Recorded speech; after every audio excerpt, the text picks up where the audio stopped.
Disclaimer, I do not dislike CinemaSins, and that is not a lie. For my next EWW CinemaSins video, I'm going to be seeing their video on Soul, and this is the video that I'm putting up on my birthday. Enjoy, everyone.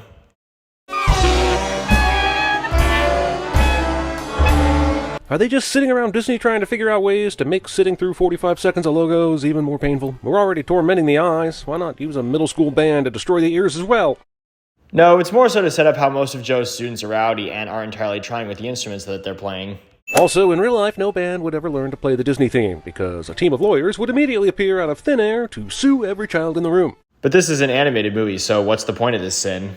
Book fairs were the biggest lie our teachers ever pulled on us. Fairs are for corn dogs, tilt-a-whirls, and washed-up rock artists, not literature. I disagree, because I enjoyed book fairs when I was a kid, and it seems like some of your viewers agree with me on that. Welcome to the MS-70 family, Joe.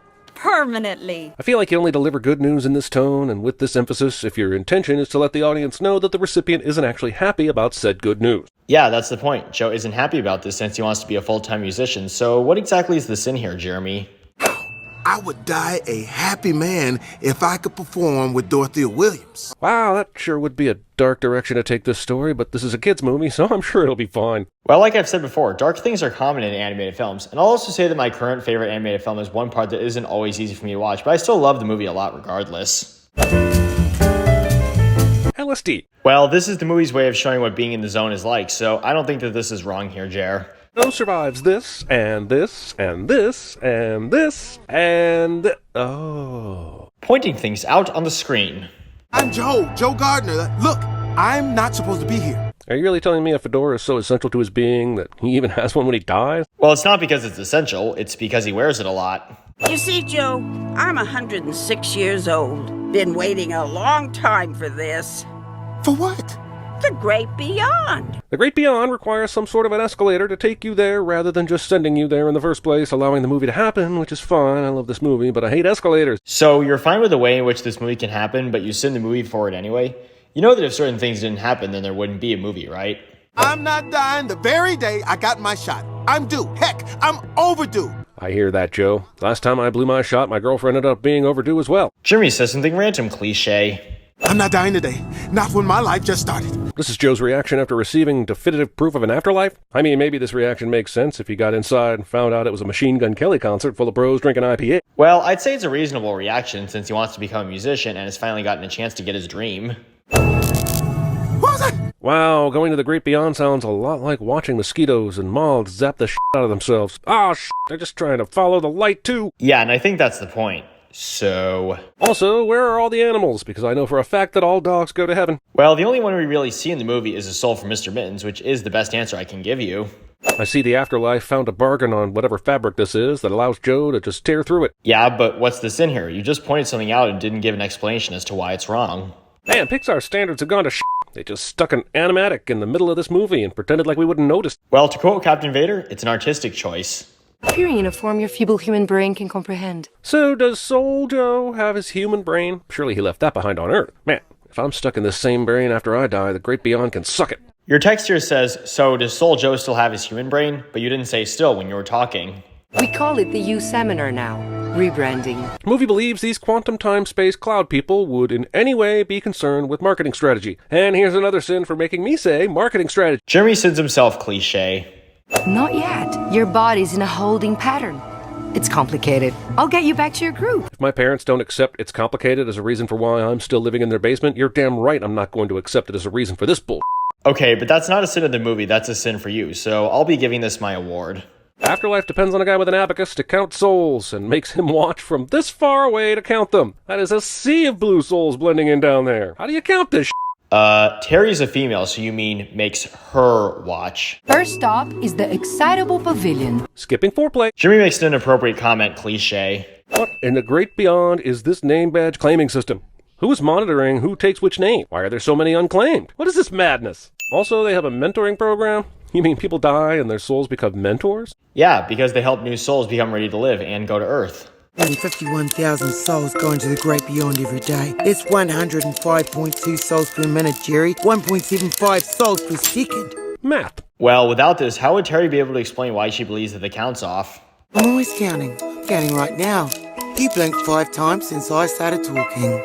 6. To me, Terry sounds like a Virgo. Why are you counting how many times someone is blinking? You have other things to do? Terry was just doing that as a way to prove that she's always counting. Is there any way to show a different life in this place? Apparently there is. Why would this console be here? For purposes of convenience, so that the movie can happen. Why's Joe's Hall of You featuring his lamest moments? The instructional expositional video used the word inspiring, and clipping toenails on the toilet is the best it could come up with? This is all being shown to show how meaningless Joe's life has been, leading to him being determined to return home and making the deal with 22. This is the moment where I fell in love with jazz. Skip. Wow, you used your skip sin for all 3 Pixar movies that went straight to Disney+, and I still don't get why. The scene is important because it's showing why Joe loves jazz music, and your uses of the sin in Turning Red and Luca were important parts too. Lighters exist in this dimension? What are the rules? Are there rules? You don't know. Well, this is a fictional world, so it can have any kind of rules it wants. If this works, then the time I accidentally threw a basketball at Tamara's head during gym class in 6th grade, and she got so pissed that snot started... Chit chat in the chitty chat. Pop in and lock in, windmills, settling my disputes with dance. Step up 4, Old Soul Edition. Jimmy says something random cliche. I'm Moon Wind Star Dancer at your service. That's Wind Star Dreamer Moon, Dancer Star Wind Moon, and that's Dreamer Wind Dreamer. One sin for triggering a flashback to a music festival I attended in 2000. Next. I'm in New York City on the corner of 14th and 7th. Oh yeah, that's right up from Tonio. I'm sure this very specific yet unnecessary reveal of the location of Moonwind's body on Earth won't ever come up again or be important in any way.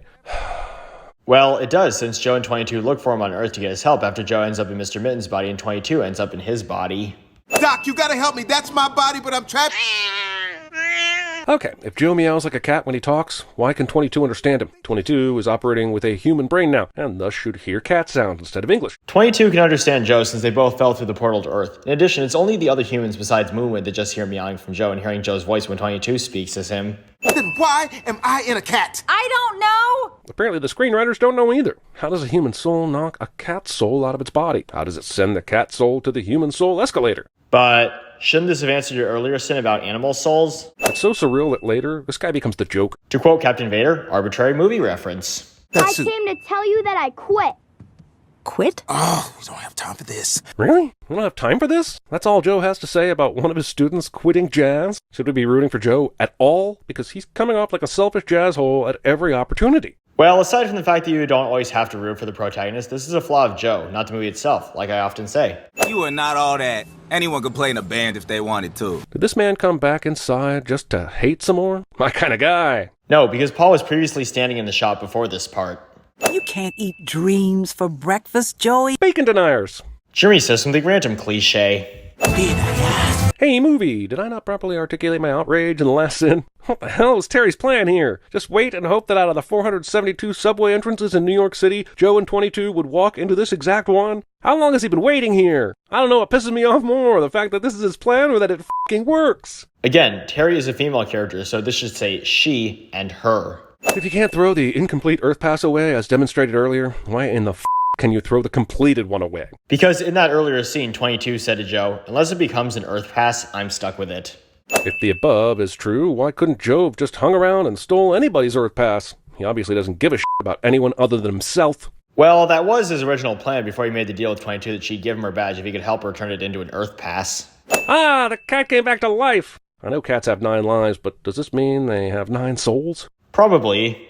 Also, didn't we see this cat's soul go to the great beyond? Who's at the wheel now? Probably the soul taking over Mr. Mittens now. This concert montage jazzes all over us for quite some time. Well, yeah, since jazz is one of the main things about this movie. What happens to this piano? Shouldn't it disappear or something? Wait, does the piano have a soul? That being said, where did this boat come from? Where does anything come from in this bizarre, neither here nor there construct? Is this the Matrix? Your captions here say, wait, does this piano have soul? But you said, wait, does this piano have a soul? You're pretty great at jazzing. This works. Well, yeah, because Joe has reassured 22 that she's ready to live on Earth, which is her spark, and that she doesn't need a purpose to do so. Also, movie wants to have it both ways. A great ending where Joe accepts his fate, and where it gets to have its happy ending too. Well, this to me is the perfect way to end the movie, so I don't see your problem here. And here's the end result, everybody. The sin total is 172, and the sentence will be separated soul. Thank you for watching, everybody, and have a nice day.